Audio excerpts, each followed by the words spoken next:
Ta dnešní přednáška bude o AB testování a já jsem si hodně vědom to, že to není vůbec jednoduchý téma takhle na začátek dne, proto doufám, že jste měli aspoň kafe, protože toho je hodně a za tu hodinu se budu snažit vám předat to z mýho pohledu nejdůležitější. Koukám, že mi běží čas docela ostře a to jsem ještě na prvním slajdu pořád. Tak pojďme rovnou na to.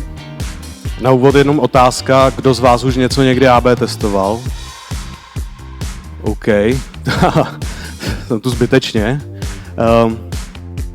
Schválně zkuste křičet, nebo zvedněte ruce zase. Komu to přišlo užitečný? Dobře, komu to nepřišlo užitečný? Výborně. Jedna paní se nestydí říct, že jí to nepřišlo užitečný a to je vlastně fajn. Proč AB testovat? Pokud jste e-shopář, a tahle konference je hlavně pro e-shopaře, takže věřím, že je vás tu dost, tak, a máte třeba malý nebo střední e-shop, tak mi je jasný, že v malém týmu dost často děláte ve 2 lidech nebo v pár lidech úplně všechno. Od nějaký expedice, logistiky, po faktury, po naskladňování zboží, vůbec ukazování na e-shopu, až k celému marketingu a dělá vás to jako pár a máte jenom jeden mozek, jednu kapacitu a pak se dozvíte, že existuje něco jako AB testování a někdo vám řekne, to by se jako mělo dělat. Ale jako proč vlastně? Jo? Protože vy se o to začnete zajímat a zjistíte, tak abych AB testoval, tak potřebuji tenhle nástroj a ještě potřebuji tenhle nástroj a potřebuji miliardu dat a ideálně tým 5 analytiků, který mi to vyhodnotí potom a to vy nemáte. Tak jdete radši jako naskladnit zboží, že jo? Nebo poslat nějaký mail, nebo něco jiného. To proč? Z mýho pohledu jsou vlastně jako 2 důvody. Ten hlavní je jeden a má 2 poddůvody. Jo? Vy spustíte e-shop a jste někde. Pak na to spustíte reklamy a jste třeba kousek dál a časem zjistíte, že už nestačí jenom přisypávat prachy do reklam. Že potřebujete ty věci dělat efektivnějc a abyste něco zlepšovali, tak musíte něco měnit. Jenomže podle čeho to měnit? Tak můžete to dělat takzvaně YOLO. Žijeme jen jednou, pojďme to tam prásknout, nebudeme se bát, zavřít oči, jedeme, jupí čerte, sviští to. A můžete mít štěstí a je to super. Ale jako někdy se vám stane třeba, že váš partner je váš společník zároveň ve firmě, nebo máte šéfa, nebo máte majitele, který má jiný názor. A teď jako co, tak s šéfem a s majitelem se ještě, když je rozumnej, dokážete domluvit, pošlete mu nějakou prostě studii a nějak ho ukecáte, pak si spustíte to, co chcete, protože víte, že to bude dobrý, nebo si to myslíte. Manželku už neumluvíte, jo? To se nedá, proto já jsem si svoji přítelkyni 15 let nevzal, aby nedostala ten status manželky. A vy, abyste jako měli ten důvod, proč něco změnit, podložený, tak je nejlepší zeptat se těch, na kterých vám vlastně jako záleží nejvíc. A jestli vám na nich nezáleží nejvíc, tak by vám na nich mělo záležet nejvíc. A to jsou vaši zákazníci a vaši potenciální zákazníci. A oni vám to řeknou. Jako nebudou za váma chodit a plácat vás po ramenou, jako ty, to tlačítko jako hustý, super. Ale řeknou vám to v datech, co je podle nich lepší. Na základě toho se můžete rozhodnout. Zároveň AB testování šetří prachy. Někdo řekne, že ne, protože to něco stojí, samozřejmě, a o tom tahle přednáška není, že musíte mít nějaký doplňky v ShopTetu, nebo musíte mít nějaký plugin na WordPressu, nebo vám to musí nějaký vývojář nasadit na web případně. Ale to není ta největší investice do toho. Největší investice je, nebo ta nejvíc spálená investice je, pokud vy něco změníte a koukáte se na výsledky a po měsíci zjistíte, že vám jako klesá třeba konverzní poměr. Nejnebezpečnější na tom je, že vy si třeba ani neuvědomíte, že to je kvůli té vaší změně. Protože si to s tím hned nespojíte.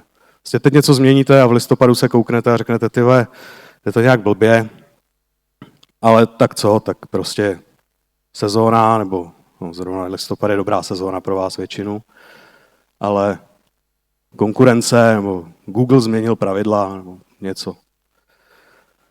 No ale jdete dál, další měsíc to klesá furt, další měsíc to klesá zase. A pak vás třeba, když máte kliku a jste dost chytrý, tak vás napadne, co když to bylo tou mojí změnou, vrátíte to zpátky. Ztratili jste 3 měsíce, ztratili jste spoustu peněz, který jste investovali do rozpočtu méně efektivně, než byste chtěli. A kdybyste si na začátku udělali test, tak třeba nemáte takový problém. Takový příklad z poslední doby, možná jste to viděli. Tohle je Jaguar, prosím vás, kdo to neviděl. Kdo si to načetli víc, tak ví, že oni mají problémy jako s výrobou. Jo? To znamená, že nejenom, že udělali jako kampaň, která evidentně nefungovala, ale oni mají problém i s výrobou, nechme to ale trošku stranou. Jaguar se prostě před pár měsíci rozhodl udělat velkou, takovou jako rebrandovou v uvozovkách kampaň, kde svoji tradiční komunikaci, ve které ukazovali prostě luxusní auta, bylo to takový jako auto pro britský gentlemany, měli super kampaně s britskýma villains, jak se to řekne česky, padouchama, úplně úžasný. Tak nahradili tímhle Copy Nothing, Break Molds a vlastně v té kampani nebylo ani vidět žádné auto. Ty super krásné modely, které jsou dole růžový, tak zveřejnili až později a vypadají jak z Metaverse 21 z mýho pohledu. No a co se stalo? Prodeje evropský šly meziročně dolů od 97,5%, což je dost, to je jako fakt hodně, celosvětově o 45%. A to nechcete. Moje otázka je, jestli to testovali. Já jsem se fakt jako hodně snažil najít nějakou zmínku o tom, že si to Jaguar předtím otestoval. Fakt hodně snažit v dnešní době znamená, že jsem využil deep research. A ani ten nic nenašel. Ale našel zmínku o jedné agentuře, na jejíž jméno si teď nevzpomenu, ale kdyby vás to někoho zajímalo, tak za mnou pak přijďte, já to dohledám ve svých poznámkách, která to otestovala potom. Tohle versus ta klasická reklama.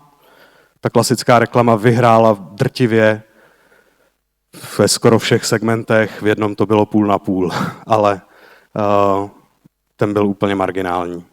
Možná kdyby to otestovali, tak by ten propad, který je částečně způsobený i problémem ve výrobě, nebyl tak drtivej. Možná by si ušetřili nějakou ostudu, protože samozřejmě tohle pak vláčili všechny média, které se zabývají nějakým způsobem marketingem. A jestli jste aktivní na linkáči, tak jste viděli, že to tam jako každý řešil. A možná CEO, dneska už bývalý Jaguaru, by nemusel být bývalý. Fajn. Tak teď jsem docela dlouho mluvil o tom, proč vlastně AB testovat, ale co? Co AB testovat? Hodně obecná odpověď je, že dává smysl testovat jenom to, co dává smysl. Což znamená zkrátka to, co má vliv na cestu vašeho zákazníka. Ideálně velký vliv. Tím, že vy na to fakt na webu potřebujete obrovské množství dat, tak volte ty prvky, které vidí drtivá většina vašich lidí.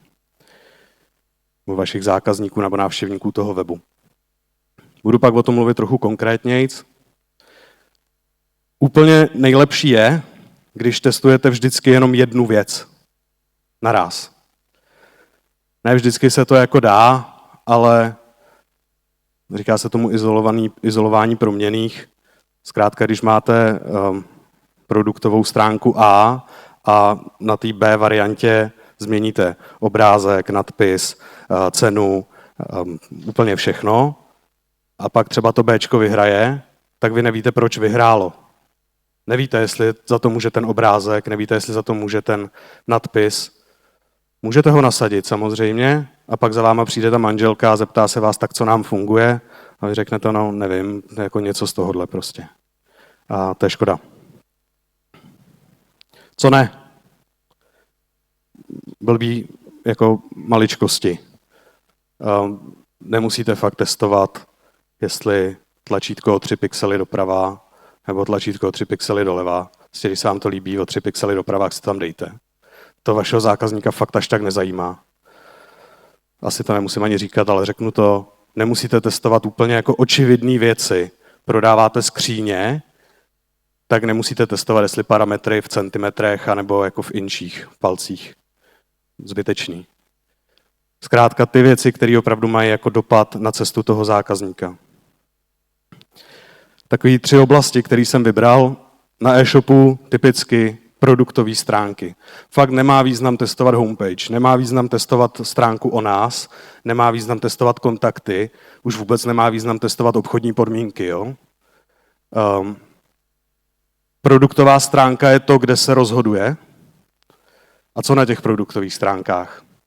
To, co ten zákazník vidí nejvíc. To znamená nadpis, obrázky, můžete testovat, když prodáváte trička, jestli tričko na bílém pozadí, nebo tričko na modelovi, nebo galerii, nebo co vlastně. Dobrý je testovat nabídku. Když dáte k tričku fusekle, tak třeba vám to zvedne konverzní poměr tolik, že vám to zaplatí i ty fusekle a ještě vám to zvýší tržby a třeba i zisk. A zkrátka ty věci, které jsou fakt vidět. Jo, zaoblení rohů na obrázku fakt nemusíte. Když se vám líbí oblí rohy, tak si tam dejte oblí rohy. Jo, to prostě tak je. Co je důležité ještě říct u tohohle, pak se budeme bavit o nějakém množství těch dat, což je velká otázka, tak vy jich potřebujete hodně. Ideálně co nejvíc. Proto nemá smysl to testovat na jednom produktu. Prostě ideálně na všech. Nebo aspoň na těch bestsellerech, na který vám chodí 80% celé návštěvnosti. Tam se pak samozřejmě je tam pak nějaké omezení, když chcete testovat nabídku, tak je to těžký na všech, ke všemu dát fusekle, je to takový blbý. Ale třeba zobrazování ceny nebo jiný nápis v tlačítku se dá. No, a teď ta návštěvnost. Tohle je kalkulačka, na kterou pak na konci budete mít v té prezentaci QR, kde je na ní odkaz a je tam i vysvětlený, jak se používá. Já vám to nechci tady vysvětlovat, protože jsme tu byli hrozně dlouho, ale je to extrémně jednoduchý. Jakmile si uvědomíte, co znamená, protože nikdo vám nedokáže říct, kolik dat potřebujete přesně vy a jak dlouho vám ten AB test má běžet. To dokážete jenom vy, protože záleží na více faktorech. Jednak je to ta vaše návštěvnost, jednak je to třeba konverzní poměr, nebo click rate, záleží, co chcete testovat. Jednak je to počet variant, který tady je zrovna vyplněný jako 5, jo, to number of offers including control, ale když děláte AB test, tak většinou máte 2, A a B. Takže na tohle pak dostanete návod a můžete si to spočítat sami. A třeba zjistíte, že ty webové AB testy pro vás vlastně jako nejsou. Že na to nebudete tu návštěvnost mít ani za půl roku. Můžete si spustit AB test na půl roku, ale v čem je to blbý? Jo? Blbý je to v tom, že vy do toho půl roku pak nesmíte šahnout. Vy půl roku byste neměli pak zvyšovat nebo snižovat rozpočty na reklamách, které vám vedou na ty stránky. A to nechcete, vás to vlastně jako paralyzuje na půl roku. Takže zjistíte, že prostě jako na to teď aktuálně nemáte ty data. A co to znamená? Znamená to, že AB testování pro vás není jako obecně, to ne. Znamená to, že teď aktuálně pro vás není AB testování na webu. Ale je pro vás AB testování jinde, třeba v mailingu. Mailing je král levných a jednoduchých AB testů a pokud to tam neděláte, tak začněte. Je to tam extrémně jednoduchý, to hlavně proto, že žijeme v krásné zemi, která má krásné lidi, kteří dělají krásné produkty, jako je EcoMail, LeadHub, Smart Emailing nebo MailKit, kde to prostě jako naklikáte úplně jednoduše, ten AB test, a netrvá to ani 10 minut. Dobře, možná 10 minut to trvá, ale záleží, jak moc chcete být kreativní. Skvělý je to i v tom, že, jak už jsem říkal, musíte testovat ty věci, které mají největší dopad a u mailu je to předmět. A napsat nový předmět fakt netrvá moc dlouho. Když se nad tím budete chtít zamýšlet hodně, úplně extrémně, budete si nad tím lámat hlavu, tak třeba půl hodiny. Ale vy už třeba nějaký nápad máte v hlavě a můžete ho udělat hned. Co dál tam testovat? Můžete testovat samozřejmě první větu nebo i preheader, různé obrázky. Docela zajímavý test je, když máte klasický newsletter, kde je obrázek, text, obrázek, odrážky, pak nějaký soupis produktů, produktové karty, to umí krásně LeadHub teda.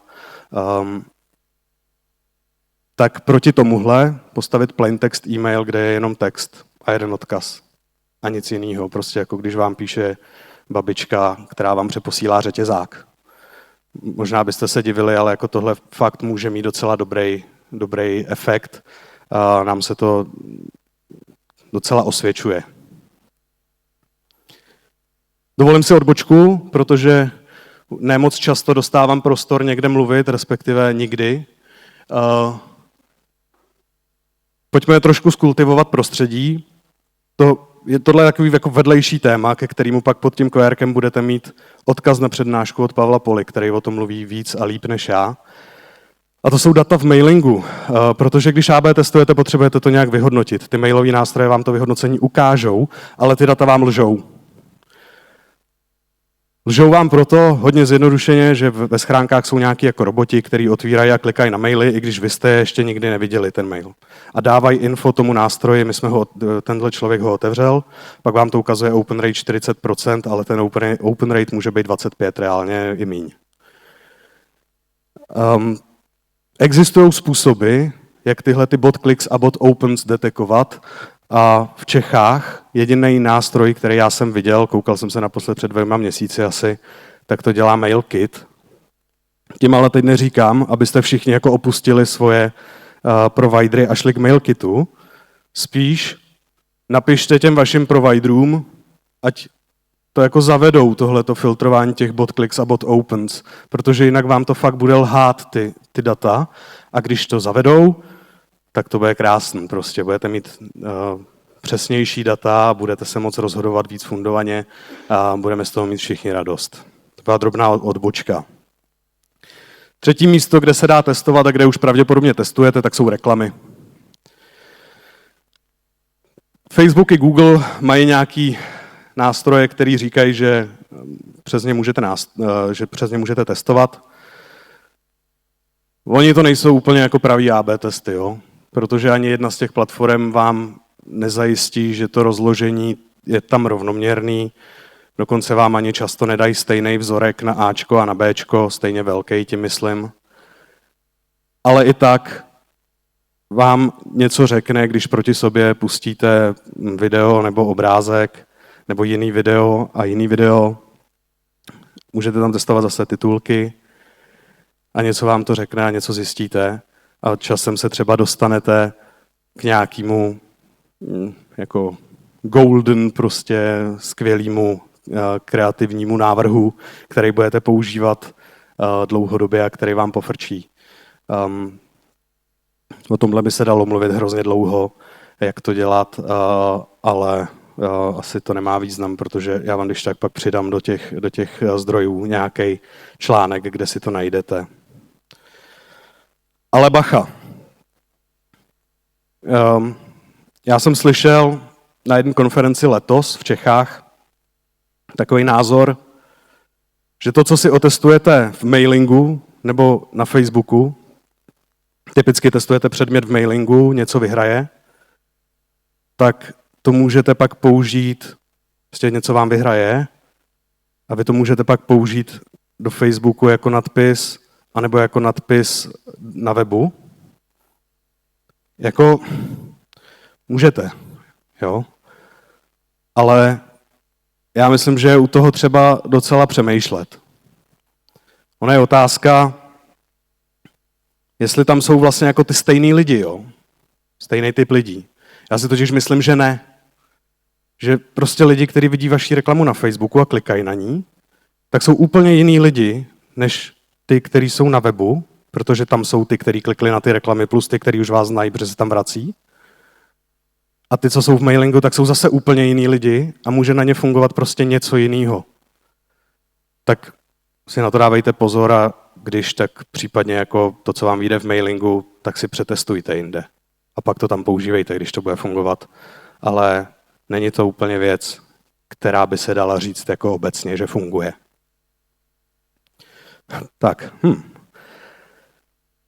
Teď jsem mluvil o tom proč a co. A teď asi jak, že jo. Čas nám neúprosně letí. Takže na začátku plán. Zní to banálně, ale málo kdo to dělá. Z mý zkušenosti. Jo, já jsem předtím dělal v agenturách. Tak jako plán neznamená, mám tady tlačítko, změním ho a uvidím, co to udělá. Plán znamená, mám tady tlačítko, když ho změním, udělá to tohle. Jo? Prostě stanovíte si takzvaně hypotézu.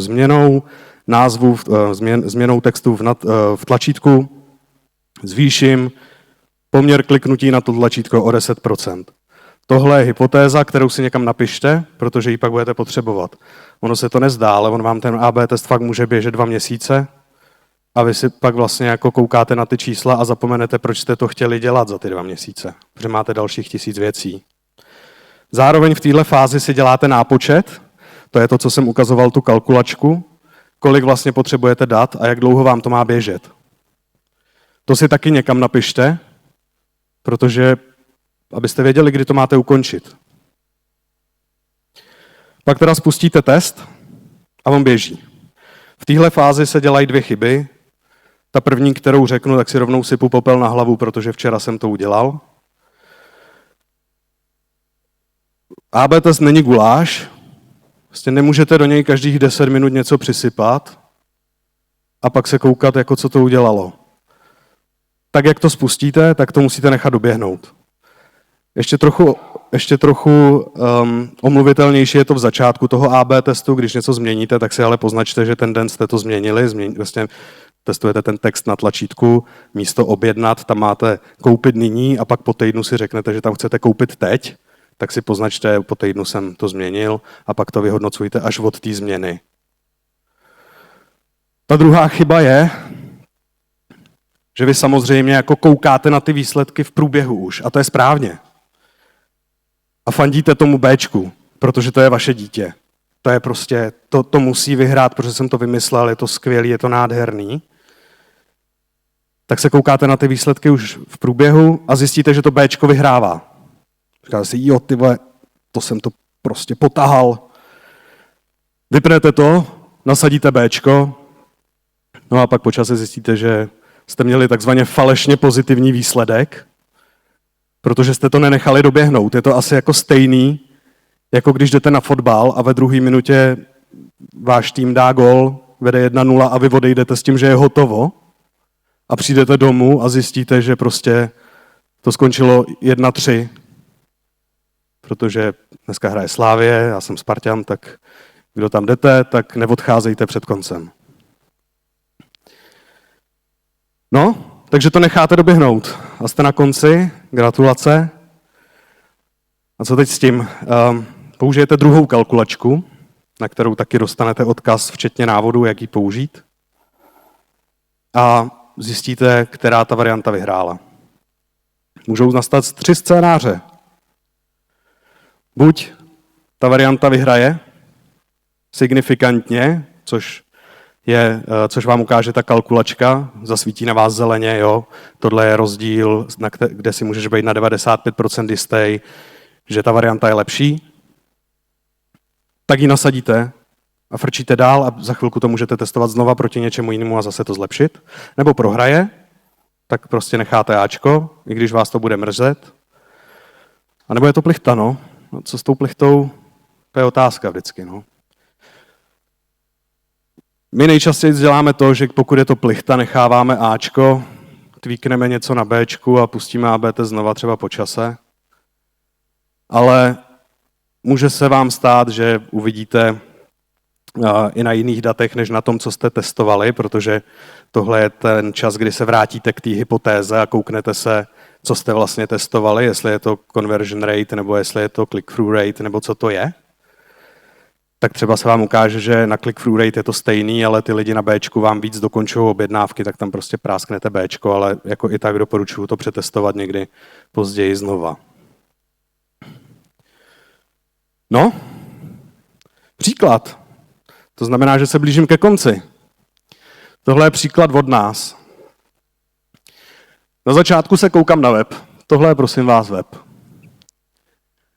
UXově je samozřejmě úplně jako proti všem poučkám úplně jako hrozný, že jo? Není tam vidět žádný tlačítko, není tam vidět ten produkt, je tam jenom jako kousek té krabičky.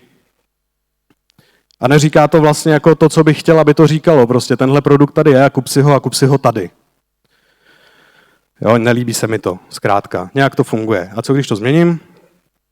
Tak si stanovuju hypotézu. Změna hero sekce, tak tomu říkáme té první sekci. Na více mobile-friendly variantu zvedne konverzní poměr na mobilních zařízeních o 10%. Tohle je jako klasická hypotéza. Udělám si ten nápočet podle kalkulačky, zjistím, že musím testovat 2 měsíce. Udělám návrh, takovejhle, kde už je všechno, co chci, aby tam bylo. Jo, je tam ten produkt, je tam dokonce i galerie nějaká, je tam to tlačítko a je tam to, co chci. Tohle je slovenský web, koukám zrovna. A dokonce jsme ještě zvýraznili tlačítko. Tohle je třeba trochu proti tomu testujte jednu věc. Jo? Tady jsme toho napálili trochu víc, ale testujeme hero sekci, takže jsme si to tak omluvili. A spustili jsme AB test. Nesáhli jsme na to, vypnuli jsme ve stanovený čas, což znamená po těch 2 měsících a vyhodnocení. Přišlo tohle. Prosím vás, to je trošku jako upravený, jo? Nejsou to reál čísla, že by nám to vyšlo takhle pěkně na stovky, to není. Ale co vidím, vyhrálo Ačko. Velký překvapení. Zamačkávám slzu, nechávám tam Ačko a jedu dál, testuju něco jiného. Myslím si, že na tomhle webu už je něco jiného. No, a to je vlastně všechno. Kdybych chtěl, abyste si zapamatovali 3 věci, tak bych chtěl, abyste si zapamatovali to, že nemusíte testovat všechno, to, že si musíte stanovit hypotézu a udělat ten prvotní nápočet a zjistit, jak dlouho to má běžet, a to, že když začínáte, tak máte začít někde, kde je to jednoduchý, a to na mailingu. Tam je ten QR kód, kde najdete odkazy na ty kalkulačky a odkaz na tu přednášku Pavla Poly. A když budete dostatečně svědomití a podíváte se na to i zítra, tak zítra vám tam přidám shrnutí té přednášky celý. Dneska už ne, dneska budu tady. Kdybyste mě chtěli pozdravit, tak můžete. Děkuji za pozornost.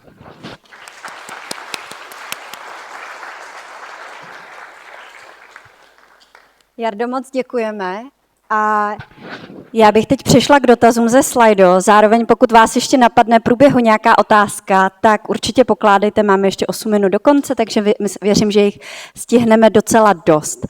Rob se ptá, jaký nejzajímavější test si dělal? Je to náš Rob? Ty vole.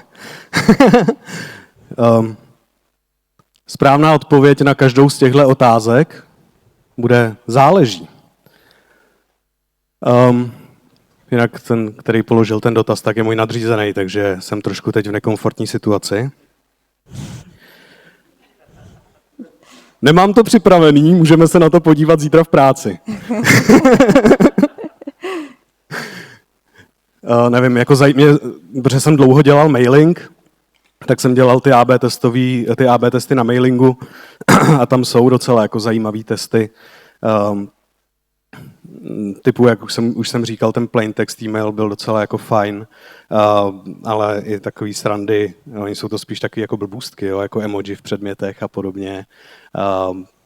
Ale na těch webech mně vždycky jako přijde, že nejhodnotnější jsou ty testy jako nabídky. Protože to jako mění nejvíc. Díky. Další otázka je, proč nemá smysl testovat homepage. Za mě také rozhoduje o tom, jestli vám dá návštěvník šanci. A je tam spoustu věcí, o kterých musím rozhodnout. Jak a kde budou. No, zase, správná odpověď je záleží.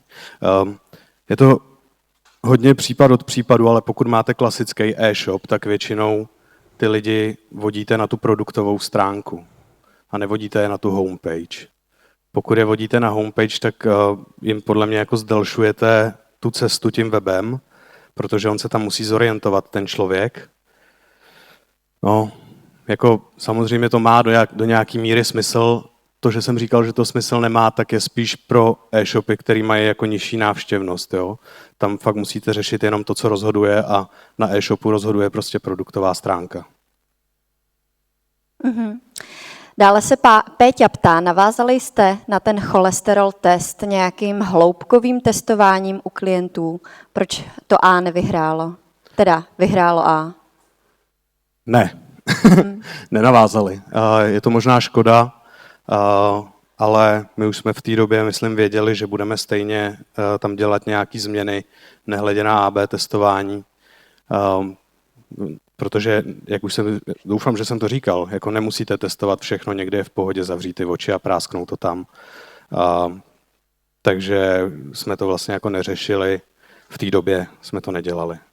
Ale bylo by to rozhodně zajímavé. Jo? Tadyhle ty jako kvalitativní testy jsou právě jedna z těch alternativ, když máte málo návštěvnosti a nemůžete AB testovat na webu, tak ta kvalita je docela zajímavá. Jo? Dělat nějaký jako 5-second testy, kdy těm lidem ukážete tu stránku na 5 sekund, pak jim ji skováte a ptáte se, co si tam zapamatovali a srovnáváte to s tím, co chcete, aby si zapamatovali, nebo s nimi děláte přesně nějaký jako kvalitativní rozhovory.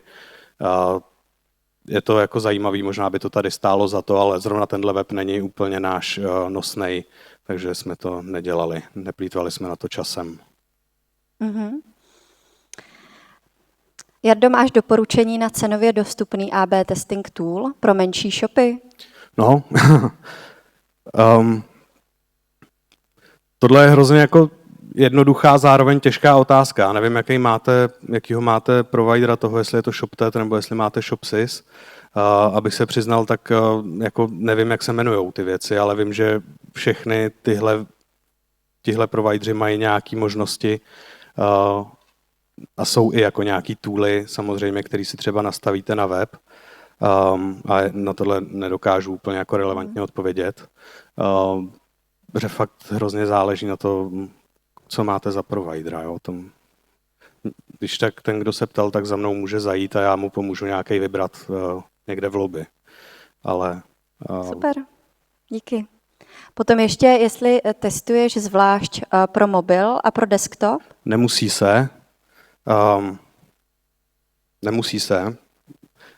Zase je důležitý, jakou máte tu návštěvnost. Pokud máte dost návštěvnosti jenom z mobilu a víte, že ten test utáhnete i návštěvnosti jenom z mobilu za nějakou rozumnou dobu, tak dává smysl testovat třeba jenom pro mobil, ale ono většinou se vám, když měníte nějaký třeba layout té stránky nebo něco měníte na té stránce, tak se vám to stejně promítá do toho desktopu, takže jako nemusíte prostě to rozdělovat úplně nutně. Mm-hmm. Zpátky ještě k tomu cholesterolu. Ty už jsi zmiňoval, že jste pak dál nějak nepokračovali, ale možná nám můžeš nasdílet, proč si to ty myslíš, že Ačko vyhrálo? Hele, já nevím. Jo, to je přesně to. Já tohle nechápu. Prostě to tak je. Jsme kontrolovali, jestli jako byly data správně a byly. Nevím, prostě se to lidem líbilo. Jo. My třeba máme oproti většině e-shopů dost jinou cílovku, kdy my máme starší lidi. A tak třeba jsou zvyklí na nějaký jako jiný typ, jo, ale nevím, to je fakt jako střílení do černá, netuším. Tady ještě navazující otázka na tu plichtu, když vyjde, tak jestli dává smysl to teda opakovat, to testování stejné funkce nebo respektive stejné změny nějakou jinou dobu v jiném časovém odstupu? Jo, dává, ale záleží, co od toho pak jako očekáváte. Jo. No, samozřejmě, když pustíte AB test a do toho vám tam práskne Black Friday nebo nějaká akce, tak si můžete říct, že to mohlo být ovlivněný tím. Ale je asi dobrý, když to nějak vyjde, tak tomu věřit a udělat třeba nějaký jako tweak na té variantě B a přetestovat to stejný, ale trochu jinak. Nevím, jestli jsem odpověděl dostatečně. Jako dává to smysl. I ta doba, samozřejmě, i to období má nějaký vliv. Jo? Záleží, jestli AB testujete v létě, tak budete mít asi nižší návštěvnost, než když budete AB testovat před Vánoci.